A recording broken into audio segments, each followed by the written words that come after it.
થરા કોલેજની એનએસએસની વાર્ષિક શિબિરનું ઇન્દ્રમાણા ગામે ઉદ્ઘાટન સમારોહ યોજાયો। હેમચંદ્રાચાર્ય ઉત્તર ગુજરાત યુનિવર્સિટીના એનએસએસ વિભાગ દ્વારા પ્રેરિત અને શ્રી સેવંતીલાલ અમૃતલાલ સુરાણી વિદ્યા સંકુલ અંતર્ગત શ્રીમતી કાંતાબેન કીર્તિલાલ શાહ આર્ટ્સ અને શ્રીમતી લીલાવતીબેન બાપુલાલ ગુંજારિયા કોમર્સ કોલેજ થરા આયોજિત એનએસએસ વિભાગની વાર્ષિક શિબિર તારીખ 27/1/2026 થી તારીખ 2/1/2026 સુધી ઓગળ તાલુકાના ઇન્દ્રમાણા ગામે યોજાઈ। રામજીભાઈ રાય, ગોર, બનાસકાંઠા।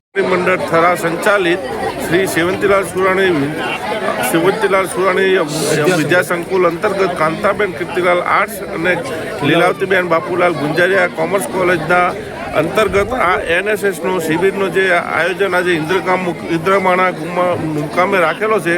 ते बदल गामवाळा बहु मोटी संख्या में हाजर रह्या, विद्यार्थीओनी पण मोटी संख्या हाजर रही और लोकोनो गामनो बहु सारो सहकार आप्यो। आजनो आ विषय आना शिबिरनो बेटी बचाओ बेटी पढ़ाओ खूब सारो विषय है और गाम लोकोने पण खूब विनंती करी है कि आ 7 दिवसनो प्रोग्राम है ने पूरेपूरो लाभ तमे लोको लेजो।